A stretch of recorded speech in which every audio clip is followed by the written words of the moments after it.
सब अच्छे ही होंगे और एक इम्पॉर्टेंट क्वेश्चन का आप लोग इंतजार कर रहे होंगे।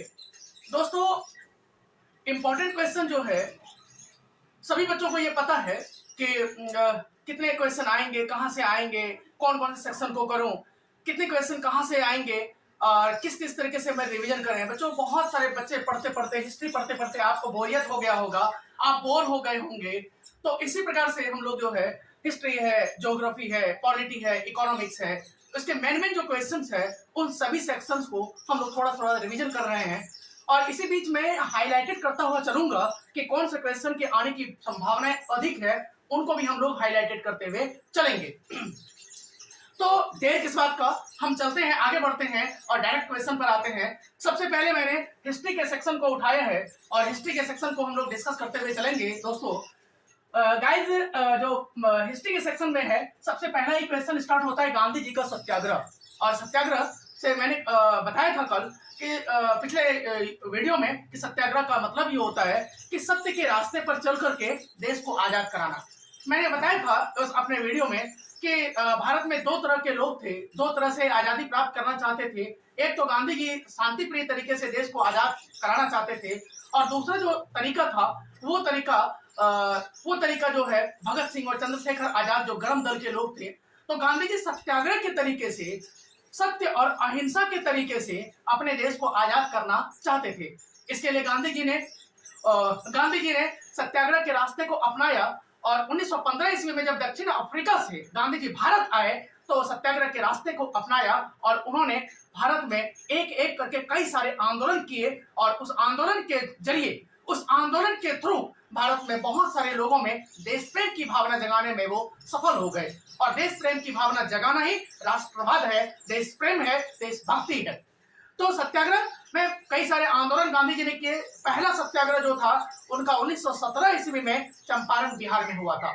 और चंपारण बिहार में क्या हुआ था आपको पता है कि वहां के किसान जो है नील की खेती करना नहीं चाहते थे, जबकि अंग्रेज जबरन जो है वो नील की खेती करवाना चाहते थे।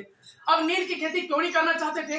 क्योंकि जिस मिट्टी पर, जिस जमीन पर नील की खेती एक बार हो जाती थी वह जमीन जो है लगभग 3-4 सालों के लिए बंजर हो जाता था। इसीलिए चंपारण के किसान जो है नील की खेती करना नहीं चाहते थे।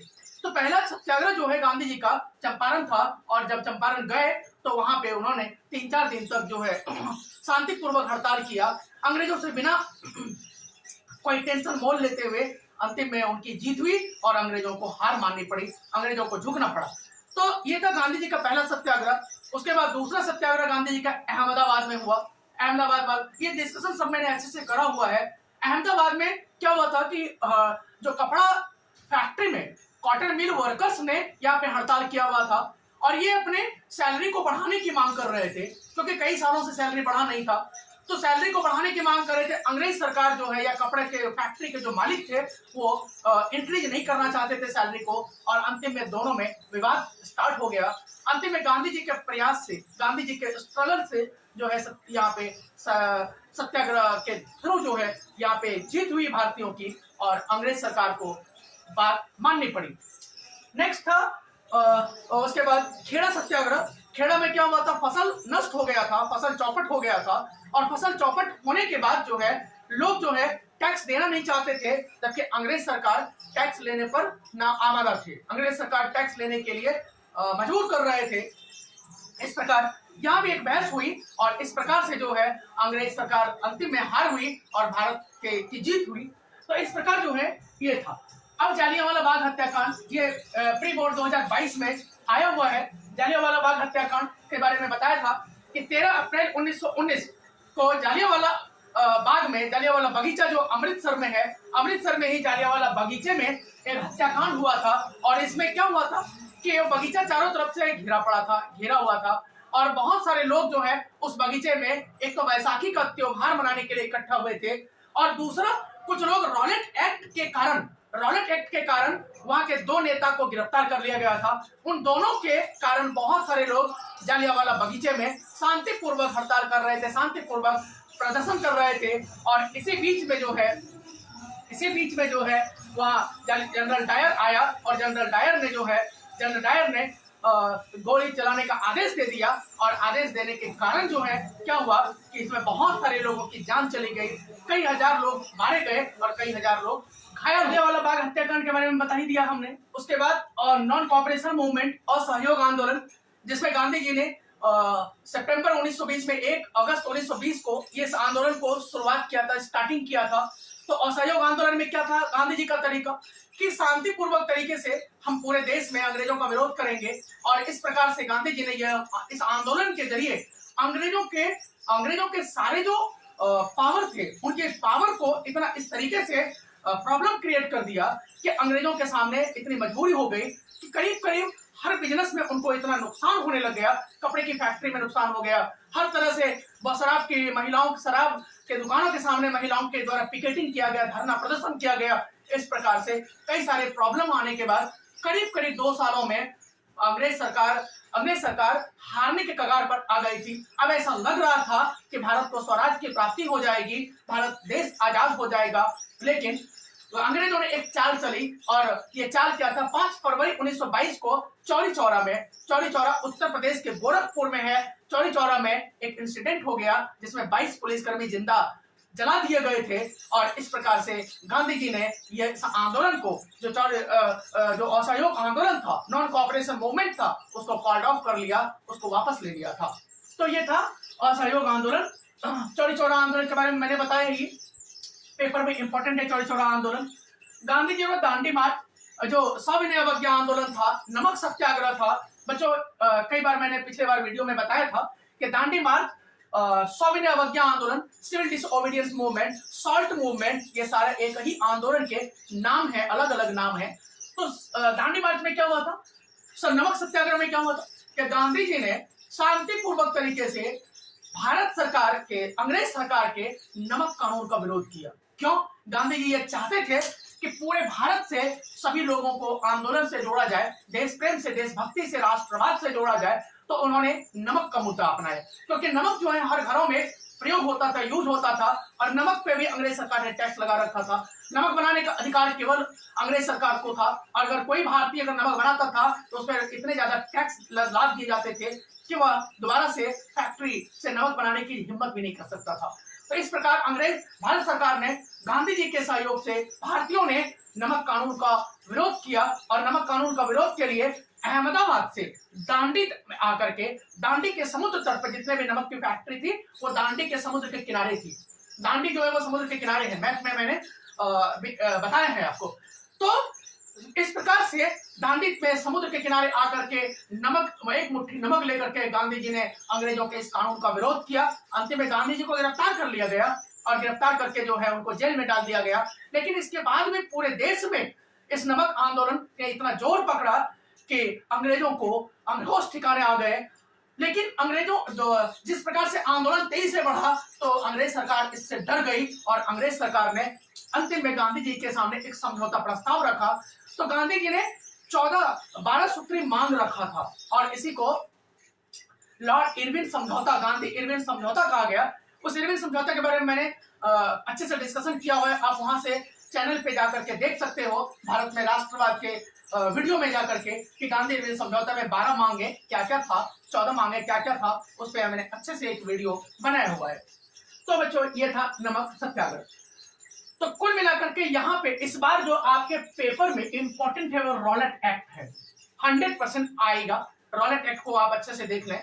उसके बाद भारत में राष्ट्रवाद में किस प्रकार प्रथम विश्व युद्ध ने भारत में आर्थिक इकोनॉमिक जो कंडीशन स्थिति पैदा किया था वो किस प्रकार, तो वो भी हमने वीडियो बना रखा है कि फर्स्ट वर्ल्ड वॉर ने भारत में किस प्रकार इकोनॉमिक सिचुएशन को किस प्रकार क्रिएट किया, किस तरह से आर्थिक जो प्रभाव था किस प्रकार था, ये वीडियो मैंने बना चुका हूं। तो पता है कि फर्स्ट वर्ल्ड वॉर 1914 में हुआ था, 1914 में हुआ था और 1918 में फर्स्ट वर्ल्ड वॉर जो है एंड हो गया था, समाप्त हो गया था। इसमें पूरा वर्ल्ड जो है वो 2 ग्रुप में डिवाइड था, धुरी राष्ट्र और मित्र राष्ट्र में। धुरी राष्ट्र में जर्मनी, इटली था और जापान था, और मित्र राष्ट्र में फ्रांस, ब्रिटेन और अमेरिका था, ये पता है। और अंतिम में जो है जर्मनी हार गया। जर्मनी के साथ जो ध्रुवी राष्ट्र था वो हार गया, और हारने के बाद जो है वर्साई की संधि हुई, ट्रीटी हुई। वर्साई की संधि में जो है इतने सारे ट्रीटी, इतने सारे काउजेज, इतने सारे प्रॉब्लम्स जर्मनी के ऊपर लाद दिए गए कि जर्मनी जो है पूरी तरह से टूट गया। और फिर यहीं से हिटलर जैसा व्यक्ति, वहां हिटलर जैसे व्यक्ति के मन में फर्स्ट वर्ल्ड वॉर में जो नाइंसाफी जर्मनी के साथ हुई उसका बदला लेने के लिए हिटलर जैसे व्यक्ति का उदय हुआ। और हिटलर ने एक तरीके से कसम खाया कि हम जर्मनी को ब्रिटेन का, फ्रांस को, अमेरिका को फिर दोबारा से एक बार हार मानने पर मजबूर कर देंगे। और इसी प्रकार से सेकेंड वर्ल्ड वॉर को जो स्टार्टिंग थी उसका जो बीज बोया गया था वो फर्स्ट वर्ल्ड वॉर में ही लगाया गया था। फिर सेकेंड वर्ल्ड वॉर 1939 में स्टार्ट हुआ और 1945 में एंड हुआ, समाप्त हुआ।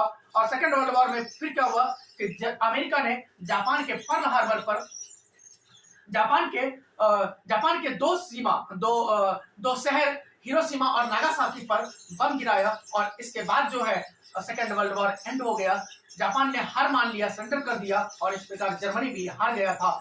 जितने भी इनके सहयोगी राष्ट्र थे, कोऑपरेटिव कंट्री थे, वो सारों ने सरेंडर कर दिया, और इस प्रकार सेकेंड वर्ल्ड वॉर खत्म हो गया। तो इस प्रकार से बच्चों ये फर्स्ट चैप्टर सेकंड जो है हिस्ट्री का एक अच्छे तरीके से डिस्कस किया गया। अब चैप्टर 6 है ज्योग्राफी का, मैन्युफैक्चरिंग इंडस्ट्री, विनिर्माण उद्योग। विनिर्माण उद्योग से हम मैनेजमेंट क्वेश्चन को डिस्कस करते हैं। उद्योगों की अवस्थिति को प्रभावित करने वाले कारक। जो इंडस्ट्री लगता है तो इंडस्ट्री लगने के पहले कौन कौन सा फैक्टर है जो इफेक्ट डालता है, प्रभाव डालता है, तो हम देखते हैं। विनिर्माण उद्योग क्या है? उद्योगों की अवस्थिति, उद्योग कहाँ लगाएंगे, कैसे लगाएंगे, क्या करेंगे उद्योग लगाने से पहले। बच्चों, भारत में सबसे पहली इंडस्ट्री जो है 1907 ईस्वी में जमशेद सिंह टाटा ने आयरन एंड स्टील कंपनी लगाया था। तो वहीं से जो है हमारे भारत की जो मैन्युफैक्चरिंग इंडस्ट्री है वहीं से स्टार्ट होती है।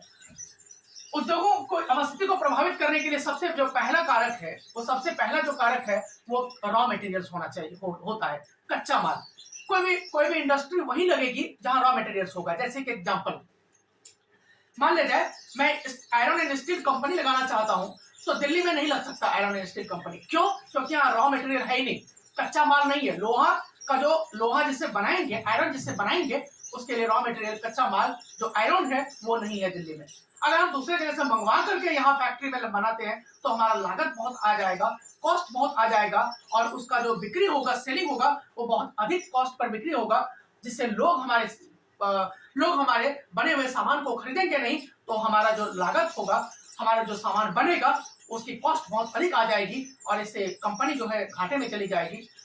तो सबसे पहला जो है इंडस्ट्री वही लग सकता है जहां रॉ मटेरियल हो, दूसरा वाटर हो, तीसरा इलेक्ट्रिसिटी हो, चौथा आसपास में सिटी हो, शहर हो, पांचवा अच्छी सड़क की सुविधा हो। कोई भी कंपनी वही लगाओगे, सड़क की अच्छी सुविधा नहीं है, आपने सामान बनाया फैक्ट्री में, अब आप शहर तक ले जाओगे कैसे? सड़क अच्छा नहीं होगा, बिजली नहीं होगा, तो आप कंपनी में प्रोडक्शन कैसे करोगे? बिजली भी जरूरत है। मार्केट नहीं होगा, आपने सामान तो बहुत बना लिया, अब मार्केट में आपकी सेलिंग नहीं हो रही है, तो फिर आपका जो कंपनी घाटे में चला जाएगा। तो ये सारी चीजें जो है ध्यान देने की जरूरत, ध्यान देना पड़ता होगा कि जो भी कंपनी लगाएगा, कहीं भी इंडस्ट्री लगेगी, तो कंपनी इंडस्ट्री लगने के पहले जो है कंपनी के ऑनर को, मालिक को, उसको इन चीजों पर ध्यान देना पड़ेगा। दूसरा है कृषि और उद्योग एक दूसरे से अलग नहीं बल्कि पूरक है। यानी agriculture and industry are not separate, बल्कि क्या है, एक दूसरे से मिले हुए हैं, घुले मिले हैं, असेंबल है दोनों में एक दूसरे में। तो कृषि और उद्योग, कृषि क्या है, एग्रीकल्चर क्या है? कोई व्यक्ति धान की, पैडी, गेहूं की या किसी भी चीज की खेती करता है, वो एग्रीकल्चर है, कृषि है। कोई पशुपालन करता है, वो भी कृषि है। कृषि के अंदर कई सारी चीजें आ जाती है कि कोई व्यक्ति कृषि करता है, पशुपालन करता है, मुर्गी पालन करता है, फूल का उत्पादन करता है, तो सारे जो है कृषि के अंतर्गत आ जाता है। उद्योग, इंडस्ट्री क्या है कि कृषि के आधार पर ही इंडस्ट्री लगा हुआ है। अगर खेती नहीं होगा तो हम बिस्किट फैक्ट्री कहां से लगाएंगे? गेहूं की पैदावार नहीं होगी तो हम बिस्किट की फैक्ट्री कैसे लगाएंगे? उसके बाद अगर फूल नहीं होगा तो हम कैसे, बहुत सारे लोग उसके आधारित जो है कई सारे इंडस्ट्री चलते हैं। तो कहने का मेरा मतलब ये है कि जो एग्रीकल्चर है और जो इंडस्ट्री है ये सेपरेट नहीं है। एग्रीकल्चर है तो इंडस्ट्री होगा, अगर इंडस्ट्री है तो एग्रीकल्चर भी चलेगा, यानी दोनों एक दूसरे से मिले हुए हैं, दोनों एक दूसरे में से अलग अलग नहीं है, दोनों एक साथ चलते हैं। जहां खेती हो रही है वहीं एग्रीकल्चरिंग है, जहां इंडस्ट्री है वहीं एग्रीकल्चरिंग हो रही है, जहां एग्रीकल्चर है वहीं आसपास ही बड़ी बड़ी इंडस्ट्री लगी हुई है। तो कहने का मतलब है इंडस्ट्री और एग्रीकल्चर एक दूसरे से अलग नहीं है, बल्कि एक दूसरे से मिले हुए हैं, घुले मिले हुए हैं। नेक्स्ट है जूट उद्योग। हुगली में जूट उद्योग की सांद्रता, जो जूट इंडस्ट्री है, इस बार पेपर में भी आया हुआ है जूट इंडस्ट्री। तो जूट इंडस्ट्री मैक्सिमम जो जूट इंडस्ट्री है वो वेस्ट बंगाल में क्यों है? हुगली नदी, हुगली रिवर के आसपास क्यों है? जितनी भी जूट इंडस्ट्री लगाई गई है, जितनी भी जूट की खेती होती है वो वेस्ट बंगाल में क्यों होता है? इस पर मैंने एक अच्छा वीडियो बनाया हुआ है और वहां से आप जाकर के डिटेल में देख सकते हो दो गाइस। तो हुगली में जूट इंडस्ट्री क्यों है? सबसे पहले जूट को समझना जरूरी है और इसको डिटेल से मैंने समझा चुका हूं कि जूट की खेती वही होगी जहां बहुत अधिक पानी होगा। तो आप कहेंगे सर जी यमुना नदी के किनारे दिल्ली के आसपास पानी नहीं, क्या जूट नहीं हो सकता? हो सकता है, तो फिर यहाँ लेकिन उतने अधिक मात्रा में जूट की खेती नहीं होगी, क्योंकि यहाँ यमुना नदी में जो इस आसपास में इसके लिए पानी की बहुत अधिक आवश्यकता होती है और यहाँ कम पानी है। तो हुगली नदी में अधिक पानी है और हुगली नदी में केवल पानी नहीं है, वहाँ जूट इंडस्ट्री के लिए कई सारे फैक्टर चाहिए और सारे जो तत्व हैं, सारी जो सुविधाएं हैं वो हुगली नदी के आसपास अवेलेबल है। क्या क्या सुविधाएं? कि एक तो जूट की इंडस्ट्री के लिए सबसे बड़ा पानी की सुविधा चाहिए, वो हुगली नदी अवेलेबल करता है। दूसरा, हुगली नदी के किनारे जो है कलकत्ता कोलकाता बंदरगाह है और जो भी सामान जूट से बनता है वो विदेशों में सप्लाई हो जाता है। तीसरा जो है, हुगली नदी के आसपास एक बड़ा मार्केट है और वो कोलकाता है और कोलकाता में पूरी तरह प्लास्टिक बैन है।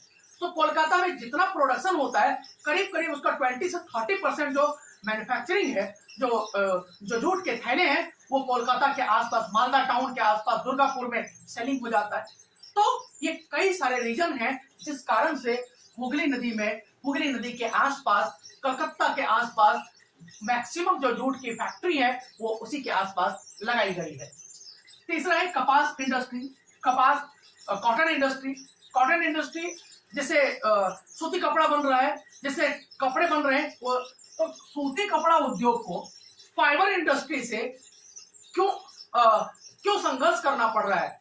क्यों आखिर सूती उद्योग कपड़ा धीरे धीरे डाउन होता जा रहा है, उसका बाजार कम होता जा रहा है? रीजन क्या है?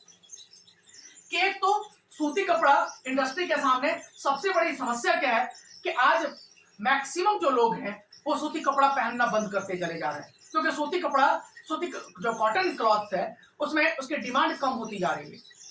लोग चटक मटक ज्यादा पसंद कर रहे हैं, लोग जो है टिप टॉप ज्यादा पहनना पसंद कर रहे हैं, टिप टॉप यानी चटक मटक रंग जो है, और वो सूती कपड़ा में होता नहीं है। तीसरा, सूती कपड़ा में जो मशीन यूज हो रहा है वो बहुत करीब 50, 70, 100 साल पुरानी मशीनें इस्तेमाल हो रही है, क्योंकि सूती कपड़े की डिमांड जब कम होती जा रही है तो मिल मालिक भी जो है उसमें क्रिएटिविटी नहीं ला रहे हैं। तो ये उसके बाद बिजली की कटौती होती जा रही है, तो लोग जो है सूती कपड़ा, जो फैक्ट्री के मिल मालिक हैं वो अच्छे से बिजली का पेमेंट नहीं कर पाते हैं, इसलिए बिजली कंपनी जो है उन्हें बिजली जो है इलेक्ट्रिसिटी प्रोवाइड नहीं कराना चाहती है। तो ये कई सारे रीजन है, कई सारे प्रॉब्लम्स है सूती कपड़ा के सामने, सूती कपड़ा फैक्ट्री के सामने। इस कारण से जो है सूती कपड़ा इंडस्ट्री धीरे धीरे घटता चला जा रहा है, उसका बाजार जो है धीरे धीरे घटता चला जा रहा है और सिंथेटिक फाइबर का बाजार जो है वो धीरे धीरे बढ़ता चला जा रहा है।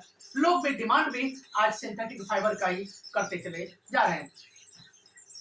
उसके बाद सूती वस्त्र उद्योग के सामने चुनौतियां। छोटा नागपुर क्षेत्र में लौह इस्पात उद्योग का अधिकतम सांद्रता।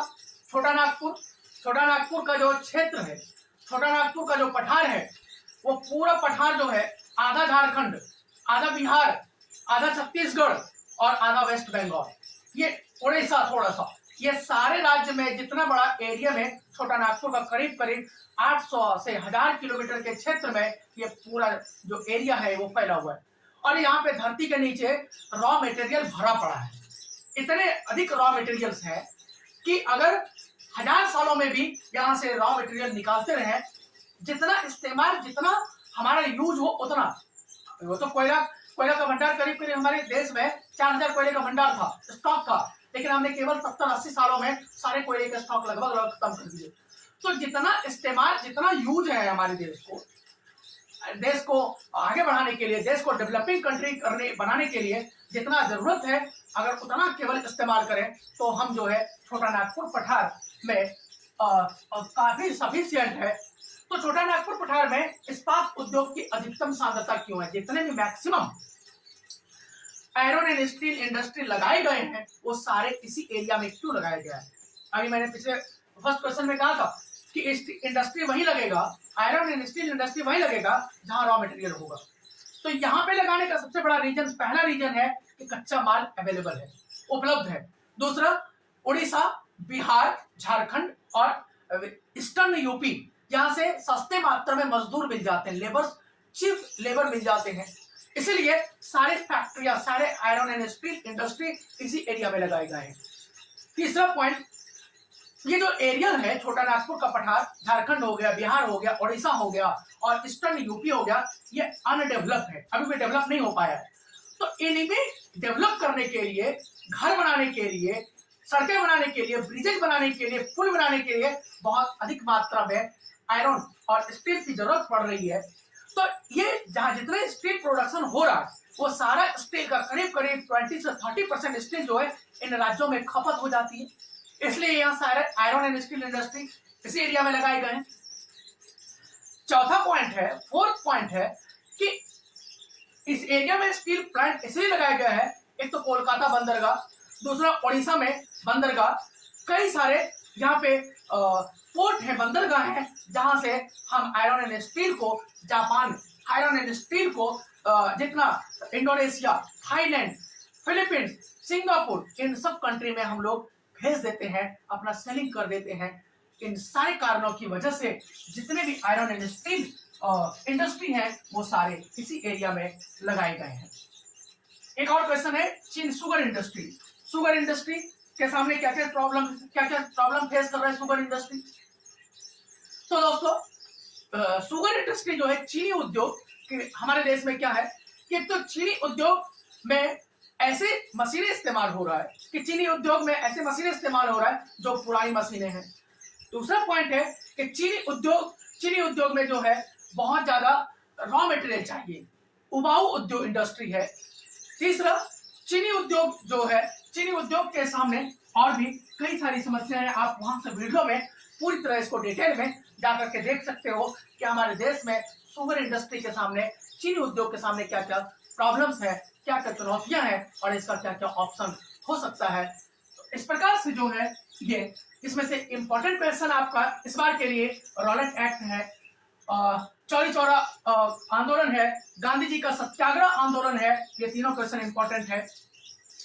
उसके बाद इसमें से जूट इंडस्ट्री आपके लिए इंपॉर्टेंट है। छोटा नागपुर क्षेत्र में लौह इस्पात उद्योग की अधिकतम सांद्रता, ये इंपॉर्टेंट है।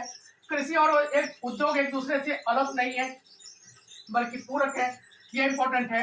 मोटर गाड़ी इंडस्ट्री ने भारत को डेवलप करने में किस प्रकार इंपॉर्टेंट रोल निभाया, वो उस पर भी एक अच्छा सा वीडियो मैंने बनाया हुआ है।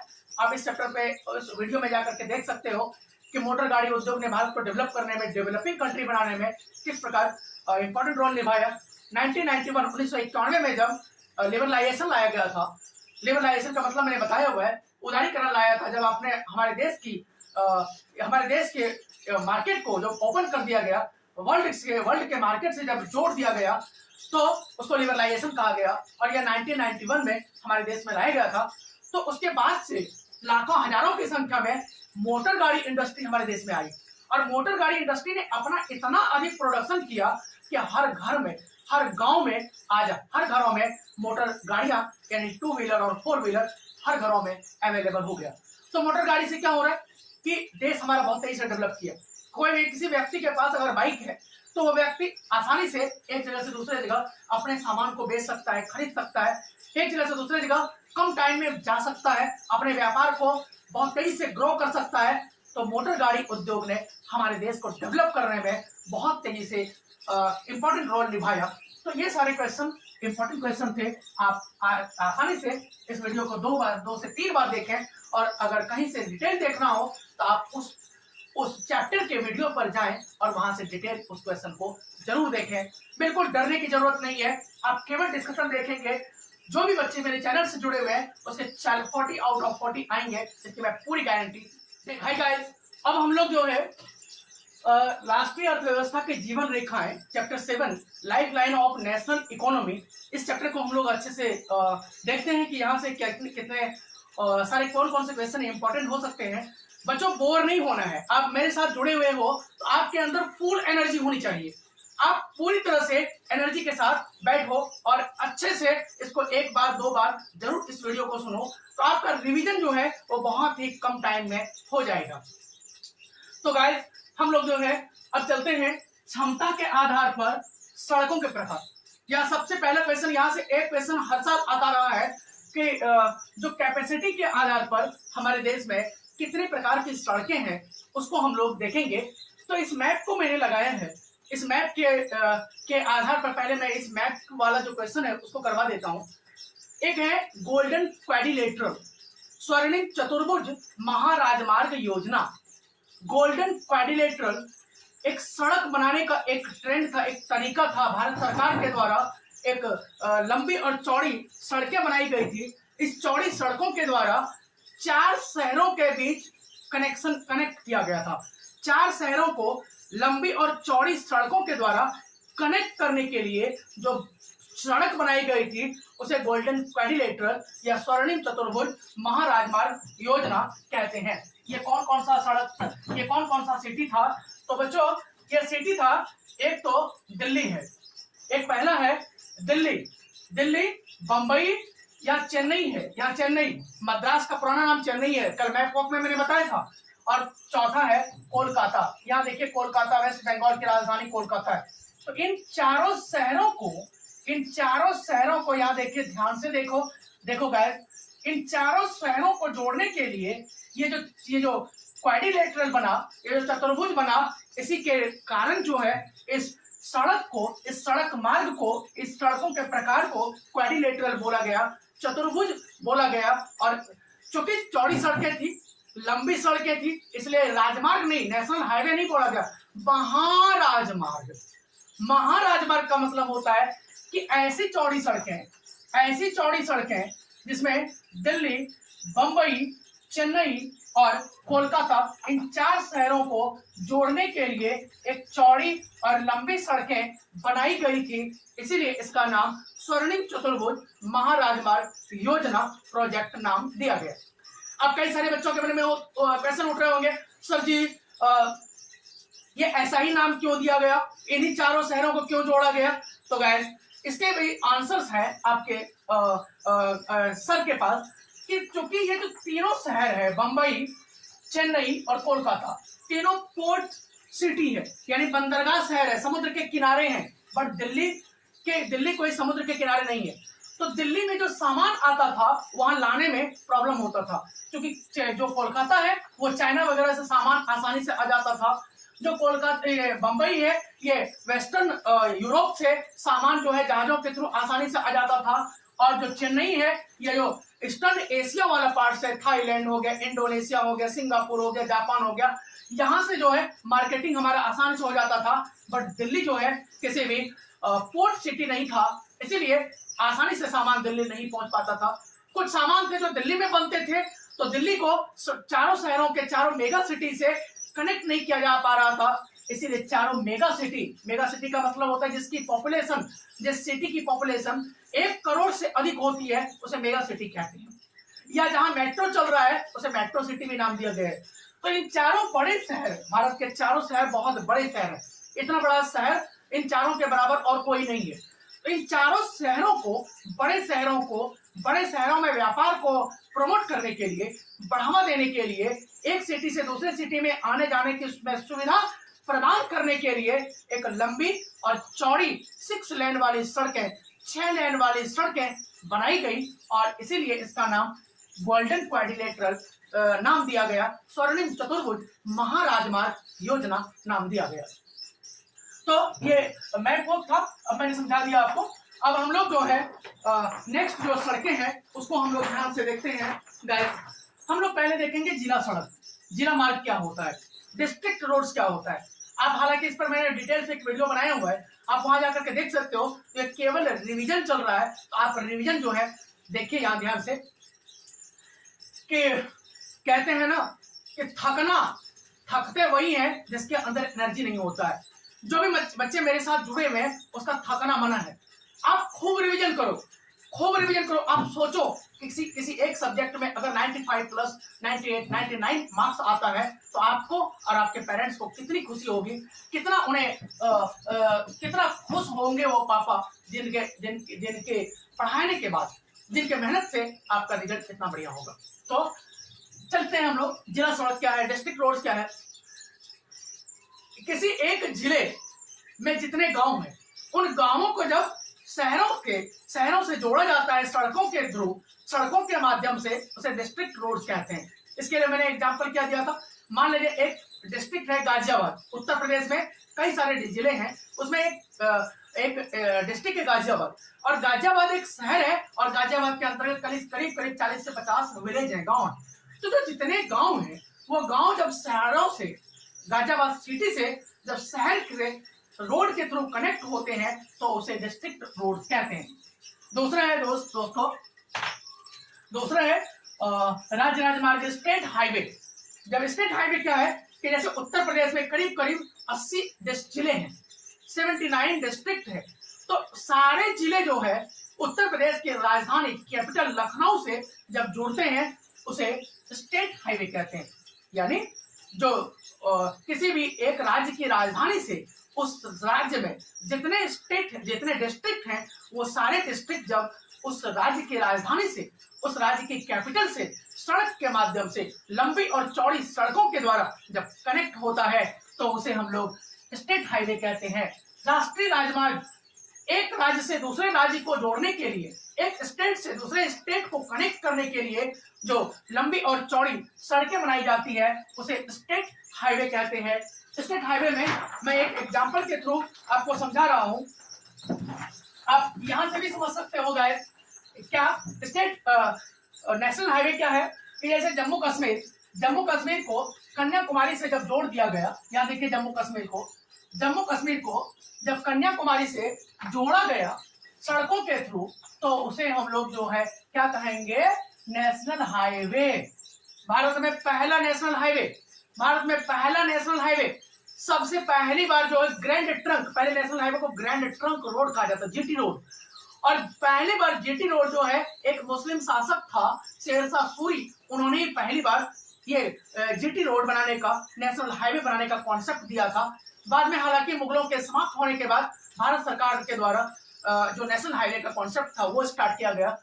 तो जब किसी एक राज्य से दूसरे राज्य को जोड़ने के लिए, कनेक्ट करने के लिए लंबी और चौड़ी सड़कें बनाई जाती है उसे नेशनल हाईवे कहा जाता है। नेशनल हाईवे 1 NH1 दिल्ली के कश्मीरी गेट से दिल्ली को अमृतसर से जोड़ता है। ये जो आप बहुत सारे बच्चे जो अपने स्कूल जाते हैं, बहुत सारे बच्चे जो दिल्ली के हैं, जैसे नेहरू विहार स्कूल है, तिमारपुर का स्कूल है, मुकुंदपुर का स्कूल है, ये बुराड़ी वाला जो करनाल बाईपास वाला जो नेशनल हाईवे है, इसी हाईवे को नेशनल हाईवे 1 कहा जाता है, NH1 कहा जाता है, नेशनल हाईवे 1 कहा जाता है। नेशनल हाईवे 1 इसी का नाम है। तो बच्चों इस प्रकार कई सारे नेशनल हाईवे बनवाए गए हैं। सबसे लंबा नेशनल हाईवे जो है वो नेशनल हाईवे 7 है, NH7 है। और ये नेशनल हाईवे कितना है, मैंने इसके लिए शॉर्ट वीडियो बना रखा है हमने। ये नेशनल हाईवे 7 जो है 2369 किलोमीटर है, 2369 किलोमीटर। और ये वाराणसी जो उत्तर प्रदेश में बनारस है, ये वाराणसी को कन्याकुमारी से यहाँ तक, ये कन्याकुमारी को जोड़ने के लिए, कनेक्ट करने के लिए नेशनल हाईवे 7 बनाया गया है। और ये भारत का सबसे लंबा नेशनल हाईवे है।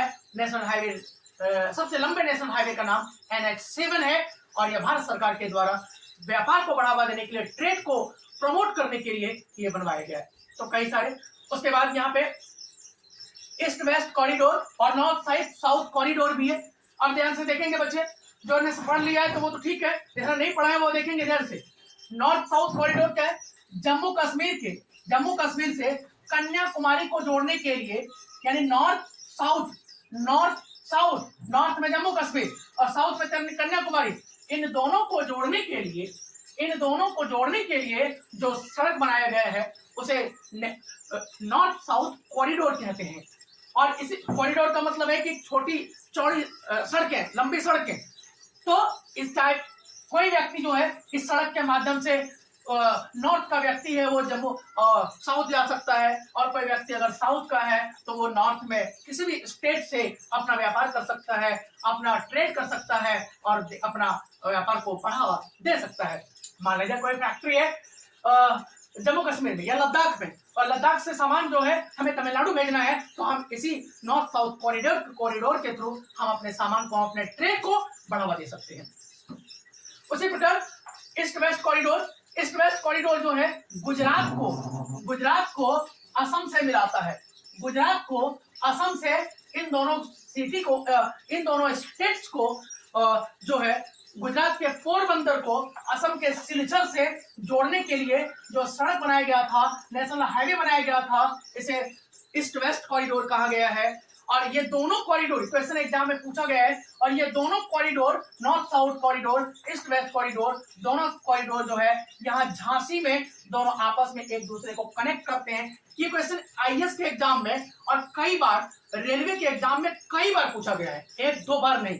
अगर आप सर्च करोगे यूट्यूब पर या नेट पर तो आपको पता चल जाएगा कितनी बार ये क्वेश्चन पूछा गया है, इसका अंदाजा भी नहीं है कि नॉर्थ साउथ कॉरिडोर किन दो शहरों को, किन दो राज्य को जोड़ता है, ईस्ट वेस्ट कॉरिडोर किन दो राज्य को जोड़ता है, नॉर्थ साउथ कॉरिडोर और ईस्ट वेस्ट कॉरिडोर दोनों आपस में किस जगह कनेक्ट होते हैं, मिलते हैं, तो झांसी में मिलते हैं। तो बच्चों यहाँ से कई सारे क्वेश्चन थे जो हमारे मैप में मिल गए।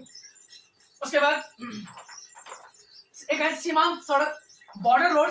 सीमांत सड़क का मतलब है कि किसी भी दो देश की बॉर्डर एरिया के आसपास जो सड़कें बनाई जाती है उसे सीमांत सड़क कहते हैं। जैसे भारत और पाकिस्तान के सीमा के आसपास जो ये सड़कें बनाई गई है, ये सीमांत सड़क है। भारत और चाइना के सीमा के आसपास जो सड़कें बनाई गई है, ये सीमांत सड़क है। भारत और म्यांमार, बर्मा के सीमा के आसपास जो सड़कें बनाई गई है, वो सीमांत सड़क है। तो एक बच्चे ने कमेंट करके पूछा था कि सर जी सीमांत सड़क बनाया क्यों जाता है? तो बच्चों सीमांत सड़क, बॉर्डर रोड्स जो है वो बनाने के कई सारे रीजन है। पहला रीजन ये है कि बॉर्डर एरिया के आसपास जो लोग रहते हैं वो हमारे देश से कनेक्ट हो सके, हमारे देश से व्यापार कर सके, हमारे देश को, अपने देश को अपना समझ सके, इसलिए।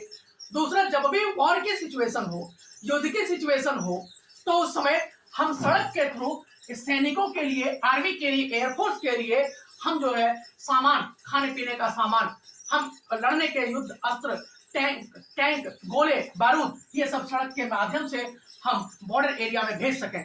तीसरा है कि बॉर्डर एरिया में सैनिक जो रहते हैं उनके लिए रोज खाना की जरूरत है, उनके लिए रोज कपड़े की जरूरत है, उनके लिए रोज गोले बारूद की जरूरत है। तो हम सड़क के अगर हम सड़कें नहीं बनाएंगे तो एक ही ऑप्शन है हमारे पास कि हम जो है फ्लाइट के माध्यम से, हवाई जहाज के माध्यम से उनके लिए सब सामान, जरूरत की जितनी सामान है वो भेजें।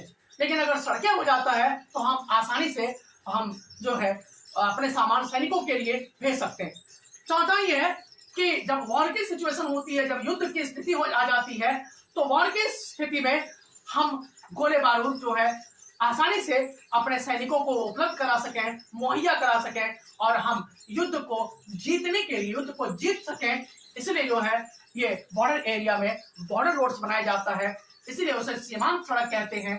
तो आप लिखेंगे कि जब दो देशों के सीमा के आसपास, बॉर्डर एरिया के आसपास जो सड़कें बनाई जाती है उसे बॉर्डर रोड्स कहते हैं, उसे सीमांत सड़क कहते हैं। भारत और पाकिस्तान सीमा के आसपास, भारत और चीन सीमा के आसपास, भारत और नेपाल सीमा के आसपास, भारत और बांग्लादेश की सीमा के आसपास, भारत और म्यांमार बर्मा की सीमा के आसपास जो सड़कें बनाई गई है उसे सीमांत सड़क कहते हैं। तो ये था आपका मेन क्वेश्चन, का मेन क्वेश्चन था। उसके बाद बच्चों हम लोग पाइपलाइन परिवहन के लाभ देखते हैं कि पाइपलाइन परिवहन का क्या लाभ है।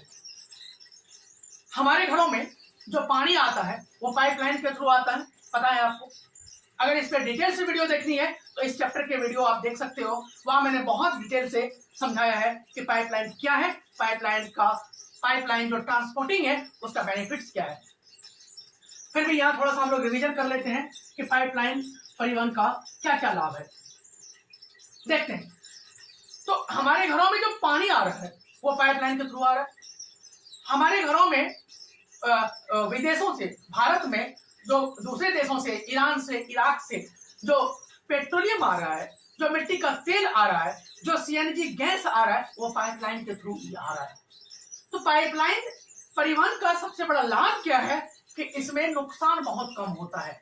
जो भी रिसोर्स है, जो भी चीजें हम मंगवा रहे हैं उसका नुकसान कम होता है।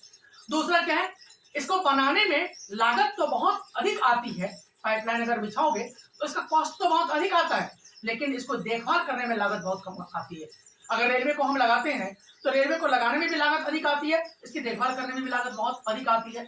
हर जगह हम लोग स्टेशन बनाना पड़ता है, हर जगह टीटी की व्यवस्था करनी पड़ती है, हर जगह पुलिस फोर्स की व्यवस्था करनी पड़ती है, लेकिन पाइपलाइन के साथ ऐसा नहीं है। भारत ने एक 1860 किलोमीटर लंबी दूसरे कंट्री तुर्कमेनिस्तान से एक पाइपलाइन लगाया और उसके थ्रू पेट्रोलियम और सीएनजी गैस मंगवाया जाता है। ये पाइपलाइन का नाम था तापी, TAPI। तापी का फुल फॉर्म है Turkmenistan, Afghanistan, Pakistan, India. Turkmenistan, Afghanistan, Pakistan, India. Tapi जो है वो करीब 1800 किलोमीटर के आसपास ये लंबी पाइपलाइन लगाई गई है और विदेशों से जो भी गैस, सीएनजी गैस, पेट्रोलियम, ये सारे चीज मंगवाए जाते हैं, लिक्विड जो भी चीजें मंगवाया जाता है वो इसी पाइपलाइन के थ्रू विदेशों से मंगवाया जाता है। परिवहन का लाभ मैंने बता दिया, पाइपलाइन के परिवहन का लाभ। अब जो है एयरवेज का क्या बेनिफिट्स है, वायु परिवहन का क्या लाभ है। बहुत सारे बच्चे जो है हवाई जहाज पे चढ़े होंगे, हवाई जहाज पे वो गए होंगे घूमने के लिए, तो आपको थोड़ा बहुत तो अंदाजा होगा। ऐसे क्वेश्चन का आंसर तो आप अपने समझ के बेस पे भी लिख सकते हो कि वायु परिवहन का क्या लाभ है।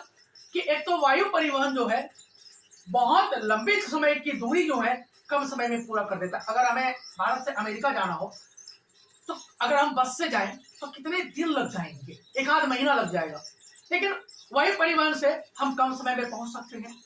दूसरा वायु परिवहन का क्या लाभ है कि जिन परिवहन से, जिन ट्रांसपोर्टिंग से किसी जगह नहीं पहुंच सकते, पहाड़ी एरिया में, पहाड़ के ऊपर हम नहीं पहुंच सकते, उसे हम हवाई जहाज से यानी वायु परिवहन के थ्रू पहुंच सकते हैं। तीसरा, जंगल एरिया में, घने डेंस वाले एरिया में, जहां पे ना सड़कों के थ्रू जा सकते हैं, ना जहां पे दूसरे मीडियम से जा सकते हैं, वहां वायु परिवहन के थ्रू जा सकते हैं। तो वायु परिवहन का ये सारा बेनिफिट्स है, ये सारा लाभ है। दोस्तों, एग्जाम में लिखने के लिए हमने बड़ा ही अच्छा टेक्निक बताया था आपको। कॉपी आपकी भरी भरी होनी चाहिए। ये नहीं कि कह रहा है 40 वर्ड्स में तो केवल गिन करके 40 ही लिखना, 41 नहीं लिखना, ऐसा नहीं करना है। पूरा भर भर के कॉपी लिखो, हालांकि फैक्ट तो होना चाहिए। दूसरा, क्वेश्चन छोड़ के कभी मत आओ। जो आ रहा है तो ठीक है, अदरवाइज नहीं आ रहा है तो क्वेश्चन से मिलते जुलते आप आंसर लिख दीजिए। नहीं लिखेंगे तो एक भी नंबर नहीं मिलेगा। अगर कुछ लिखेंगे एक आध नंबर आपको मिल ही जाएगा। जो बच्चा पास नहीं होने की कंडीशन में है, जिसको लग रहा है कि हमने सालों भर कुछ नहीं पढ़ा, केवल इतना पढ़ लेंगे, मेरा वीडियो देख लेंगे तो आपके सारे कॉन्सेप्ट क्लियर हो जाएंगे। तो गाइस, हम चलते हैं वायु परिवहन का लाभ। अब नेक्स्ट क्वेश्चन है पर्यटन तथा उद्योग अर्थव्यवस्था के विकास में योगदान। पर्यटन का मतलब है टूरिज्म। टूरिज्म का मतलब है जब एक व्यक्ति एक जगह से दूसरे जगह घूमने के ख्याल से जाता है, उसे टूरिज्म कहते हैं, पर्यटन कहते हैं। उद्योग का मतलब है इंडस्ट्री। आपको पता ही है ये दोनों जो है किसी देश की इकोनॉमिक डेवलपमेंट में किस प्रकार योगदान करता है। बच्चों, जब हमारा देश आजाद नहीं हुआ था 1950 से पहले, तो हमारे देश से दूसरे देश में जो टूरिज्म का कॉन्सेप्ट था वो ना के बराबर था। बहुत ही कम लोग एक जगह से दूसरे जगह घूमने के लिए जाते थे। तो लेकिन 1950 के बाद, 1950 के बाद, जब हमारे देश में थोड़ा सा इंडस्ट्री लगने लग गया, जब एग्रीकल्चरिंग का प्रोडक्शन बढ़ने लग गया, तो ऐसे सिचुएशन में लोग एक जगह से दूसरे जगह घूमने के लिए जाने लग गए। और जब घूमने के लिए जाने लग गए तो इससे क्या हुआ, जब हमारे देश से दूसरे देश जाने लग गए तो दूसरे देशों से भी हमारे देश में आने लग गए घूमने के लिए। तो इससे टूरिज्म का कॉन्सेप्ट डेवलप हुआ। और उद्योग तो पता ही, इंडस्ट्री, जितने सारे इंडस्ट्री लगाया जाता है, तो इन दोनों से जब कोई विदेशी हमारे देश में घूमने के लिए आएगा तो उससे हमारे देश की इकोनॉमी को फायदा होगा, हमारा देश ग्रो करेगा, हमारे देश में फॉरेन करेंसी आएगी, विदेशी मुद्रा आएगी, तो इससे हमारे देश की सरकार के खाते में जब बहुत अधिक पैसा आएगा तो वो पैसा जनता के डेवलपमेंट के लिए, सड़कें बनाने के लिए, स्कूलिंग के लिए, हॉस्पिटल के लिए सरकार खर्च करने लग जाती है। तो इससे क्या फायदा होता है कि कोई भी देश जो है बहुत कम समय में ग्रो कर सकता है। और इंडस्ट्री से तो पता ही है, यहाँ समझाने की जरूरत नहीं है। इस क्वेश्चन को अगर डिटेल में देखना हो तो आप वहां वीडियो पे जा सकते हैं, देख सकते हो। राष्ट्रीय अर्थव्यवस्था की जीवन रेखा, लाइफलाइन ऑफ नेशनल इकोनॉमी के वीडियो में जाकर के।